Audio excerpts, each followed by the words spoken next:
दिल्ली में शराब घोटाले के बाद खुलने जा रहा है बिजली घोटाला। जी हां, केजरीवाल की ईमानदारी या बेईमानी का सच बहुत जल्द जनता के सामने आने जा रहा है। इस मामले में एलजी सक्सेना की ओर से बिजली सब्सिडी मामले की जांच का आदेश दिए जाने से जहां आम आदमी पार्टी के होश जुड़े हुए हैं, वहीं बीजेपी अब केजरीवाल और उनकी टीम का खाल उधेड़ना शुरू कर दिया है।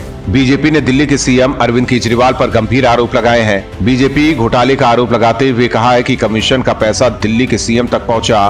बीजेपी ने दिल्ली सरकार से कई सवाल किए हैं। बीजेपी ने कहा कि केजरीवाल डिस्कॉम कंपनियों को चोर कहते थे, लेकिन अब खुद चोरी कर रहे हैं। 2016 में कैबिनेट ने हर साल ऑडिट कराने का फैसला किया था, लेकिन एक बार भी ऑडिट नहीं किया गया। बीजेपी ने आगे कहा कि सीएम ने अपने खास आदमियों को बोर्ड में रखा ताकि घोटाला कर सके। घोटाले में सबसे अधिक भूमिका जैस्मिन शाह की है, जो केजरीवाल की करीबी हैं। वहीं बीजेपी प्रवक्ता सैयद जफर इस्लाम ने कहा कि अरविंद केजरीवाल चीख चीख कर कहते थे कि दिल्ली में डिस्कॉम कंपनियां चोर हैं। उन्होंने कहा कि 2013 में केजरीवाल कहते थे कि हम इन कंपनियों को बदल देंगे क्योंकि ये चोर हैं। लेकिन आज ऐसी क्या मजबूरी थी कि केजरीवाल आप इन कंपनियों से साठगांठ करके खुद चोरी कर रहे हैं।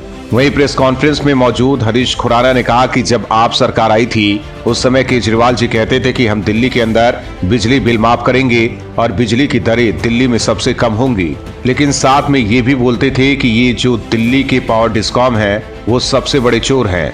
बीजेपी ने जैस्मिन शाह, एनडी गुप्ता, उमेश त्यागी और जयेश देशवाल का नाम लेते हुए केजरीवाल सरकार पर आरोप लगाए हैं। हालांकि अभी तक केजरीवाल सरकार की तरफ से कोई प्रतिक्रिया सामने नहीं आई है, लेकिन बिजली घोटाला सामने आने से मुख्यमंत्री केजरीवाल बैकफुट पर हैं। बिहार में महागठबंधन सरकार में अब महाभारत शुरू हो गई। नीतीश के खिलाफ आरजेडी नेताओं की आर पार की लड़ाई के बीच अब आरजेडी में कोहराम मच गया। तेजस्वी के खिलाफ अब लालू के सबसे खास जगदानंद सिंह मोर्चा खोलने जा रहे हैं। चर्चा बहुत तेज है कि कृषि मंत्री रहे बेटे सुधाकर सिंह के इस्तीफे के बाद अब जगदानंद सिंह भी पार्टी का पद छोड़ सकते हैं। जगदानंद सिंह आरजेडी की राष्ट्रीय परिषद मीटिंग के लिए दिल्ली जा रहे हैं, जहां वो लालू यादव से मिलेंगे। जगदानंद सिंह लालू यादव के जमाने के नेता हैं और लंबे समय से उनके सहयोगी और मित्र रहे हैं। हालांकि नीतीश के साथ सरकार बनाना भी जगदानंद सिंह को पसंद नहीं था, लेकिन लालू ने मनाया। दोबारा प्रदेश अध्यक्ष बनने के लिए भी लालू ने मनाया, लेकिन अब हाल यह है कि तेजस्वी यादव से जगदानंद सिंह की ताल मिल नहीं रही है और बेटे की तरफ झुक रहे लालू यादव के रवैये से जगदानंद सिंह लालू पर भी लाल हैं। न चाहते हुए भी जगदानंद सिंह लालू के कहने पर नीतीश के साथ सरकार बनाने को राजी हो गए, लेकिन तब से 3 ऐसी बात हुई है जिससे अब उनका मूड बिगड़ा सा दिख रहा है। सबसे पहला तो वो लालू और तेजस्वी से इसलिए नाराज है कि दोनों ने उनके बेटे सुधाकर सिंह का पक्ष नहीं लिया। जगदानंद चाहते थे कि सुधाकर सिंह ने बतौर कृषि मंत्री जो भ्रष्टाचार का सवाल उठाया या मंडी की बहाली के लिए एपीएमसी कानून लागू करने की बात उठाई या फिर कृषि रोड मैप की कामयाबी पर जो सवाल उठाए उसमें पार्टी उनका साथ देती। लेकिन मुख्यमंत्री नीतीश कुमार और सरकार इन सवालों से असहज हो रही थी, क्योंकि विपक्षी बीजेपी को सरकार पर हमला करने के लिए मसाला मिल रहा था। दूसरा कारण भी बेटे सुधाकर सिंह से ही जुड़ा है।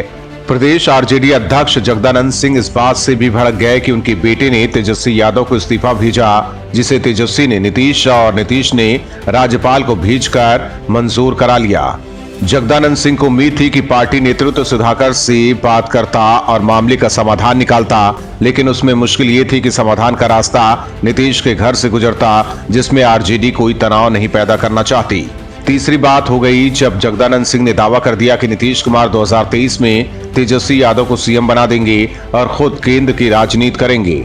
जगदानंद सिंह ने इस दावे में कहा था कि नीतीश की घोषणा के मुताबिक, जबकि ऐसी कोई घोषणा नीतीश या उनकी पार्टी या गठबंधन की तरफ से नहीं हुई है। हालांकि जगदानंद सिंह की बात को तेजस्वी ने यह कहकर ठुकरा दिया कि उन्हें सीएम बनने की जल्दी नहीं है, वही सरकार चलाने की मजबूरी हो या महागठबंधन को बचाना। लेकिन जगदानंद सिंह को तीनों बार यही लगा कि आरजेडी, लालू यादव और तेजस्वी यादव तीनों नीतीश कुमार और जेडीयू के सामने झुक रहे हैं। यही कारण है कि इस्तीफा देने के बाद उनके बेटे सुधाकर सिंह ने बिना तेजस्वी यादव का नाम लिए कहा कि सत्ता की भूख में नीतीश कुमार के नेतृत्व में कुर्सी से चिपके लोगों की उन्हें परवाह नहीं है। इन लोगों को जनता जवाब देगी। ब्यूरो रिपोर्ट, न्यूज चौक। दिल्ली के मुख्यमंत्री अरविंद केजरीवाल गुजरात में मंदिरों का दौरा कर रहे हैं। हिंदुओं को झांसा देने के लिए जनसभा में कृष्ण और अर्जुन की कहानियां सुना रहे हैं, लेकिन हकीकत में आम आदमी पार्टी के विचारधारा पूरी तरह हिंदू विरोधी है, क्योंकि इस पार्टी के जन्मदाता अरविंद केजरीवाल ईसाई संत मदर टेरेसा के शिष्य हैं और उनके ही बताए रास्ते पर चल रहे हैं। इसलिए आम आदमी पार्टी में वही लोग शामिल है जो हिंदू धर्म के देवी देवताओं को नहीं मानते और इस धर्म को खत्म करना चाहते हैं। इसके लिए वे तरह तरह के अभियान चला रहे हैं। इसका प्रमाण दिल्ली में मिशन जय भीम कार्यक्रम के दौरान देखने को मिला, जब केजरीवाल सरकार के मंत्री राजेंद्र पाल गौतम लोगों को ब्रह्मा, विष्णु, महेश, राम और कृष्ण को ईश्वर न मानने और इनकी कभी पूजा नहीं करने की शपथ दिला रहे हैं। दरअसल सोशल मीडिया पर एक वीडियो वायरल हो रहा है जिसमें मिशन जय भीम कार्यक्रम में बड़ी संख्या में लोग हिंदू देवी देवताओं को ईश्वर न मानने और उनकी पूजा न करने की शपथ लेते दिख रहे हैं। इस कार्यक्रम में केजरीवाल सरकार के मंत्री राजेंद्र पाल गौतम भी शामिल हुए। 5 अक्टूबर 2022 को विजयादशमी के अवसर पर दिल्ली के करोल बाग स्थित अंबेडकर भवन में आयोजित मिशन जय भीम कार्यक्रम में 10,000 लोगों ने बौद्ध दीक्षा ली। इसके साथ ही उन्हें हिंदू देवी देवताओं की पूजा नहीं करने की शपथ दिलाई गई। केजरीवाल सरकार के मंत्री राजेंद्र पाल गौतम ने इस कार्यक्रम की जानकारी देते हुए ट्वीट पर लिखा कि चलो बुद्ध की ओर, मिशन जय भीम बुलाता है। राजेंद्र पाल गौतम के इस ट्वीट के बाद राजनीति तूफान खड़ा हो उठा है। बीजेपी नेताओं ने इस वीडियो के साथ केजरीवाल सरकार और आम आदमी पार्टी पर निशाना साधा। बीजेपी के प्रदेश अध्यक्ष आदेश गुप्ता ने वीडियो के साथ लिखा है कि एक बार फिर आपका हिंदू विरोधी चेहरा बेनकाब अरविंद केजरीवाल के मंत्री लोगों से शपथ दिलवा रहे हैं कि मैं किसी ब्रह्मा, विष्णु, महेश को नहीं मानूंगा, तो फिर चुनाव के दौरान मंदिरों में क्यों दर्शन के लिए जाते हो? क्या हिंदू धर्म इतना चुभता है? आपकी आंखों में इतना नफरत क्यों? इसके अलावा भी बीजेपी नेताओं ने केजरीवाल पर जमकर निशाना साधा। हालांकि अभी तक आम आदमी पार्टी इस मुद्दे पर चुप है, लेकिन हिंदू देवी देवताओं का अपमान कर केजरीवाल बुरे फंसे हैं। Bureau report, news 24। हिंदू धर्म के खिलाफ केजरीवाल की साजिश का पर्दाफाश हो चुका है। आपके मंत्री राजेंद्र पाल गौतम द्वारा हिंदू देवी देवताओं की पूजा न करने वाले शपथ पर अब केजरीवाल और उनकी टीम बुरी फंसी है। ऐसे में अब मुख्यमंत्री केजरीवाल पर बीजेपी निशाना साध रही है।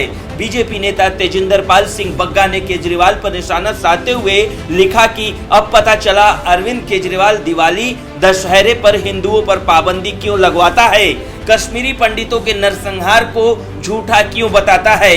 ये मंच पर शपथ लेने वाला और हिंदू देवी देवताओं को अपमानित करने वाला केजरीवाल का मंत्री राजेंद्र पाल है। केजरीवाल का हिंदू विरोधी चेहरा आज नंगा हो गया। उधर केजरीवाल की छीछालेदर सोशल मीडिया पर भी जमकर हो रही है। हिंदू धर्म के खिलाफ केजरीवाल की साजिश के खिलाफ लोग तीखी प्रतिक्रिया व्यक्त कर रहे हैं। लोगों का कहना है कि केजरीवाल गुजरात चुनाव में जनता को बेवकूफ बनाने के लिए मंदिर मंदिर घूम रहे हैं और दिल्ली में अपने नेता राजेंद्र पाल गौतम से हिंदू देवी देवताओं का अपमान करवा रहे हैं। हालांकि ये पहली बार नहीं है जब केजरीवाल के मंत्री और नेता ने इस तरह हिंदू देवी देवताओं का अपमान किया हो। इससे पहले गुजरात आपके प्रदेश अध्यक्ष गोपाल इटालिया ने भी विवादित बयान दिया था। सोशल मीडिया पर उनका एक वीडियो वायरल हो रहा है जिसमें वो कह रहे हैं कि लोग सत्यनारायण कथा और भागवत कथा जैसे अवैज्ञानिक और फालतू की चीजों पर पैसा और समय बर्बाद कर देते हैं। इसके बाद भी लोगों को ये नहीं पता चलता है कि उन्हें ऐसा करके क्या हासिल हुआ।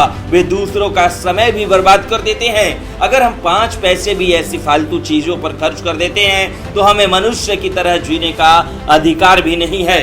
उन्होंने कहा कि मुझे ऐसे लोगों पर शर्म आती है। जो मैं कहता हूं वो अगर आपको अच्छा न लगे तो मुझे ब्लॉक कर दीजिए, लेकिन हमें उनकी जरूरत नहीं है जो संस्कृति और प्रथाओं के नाम पर हिजड़ों की तरह ताली बजाते हैं। कुछ साधु स्टेज से फालतू बातें करेंगे और हम हिजड़ों की तरह ताली बजाएंगे। Bureau report, news 24।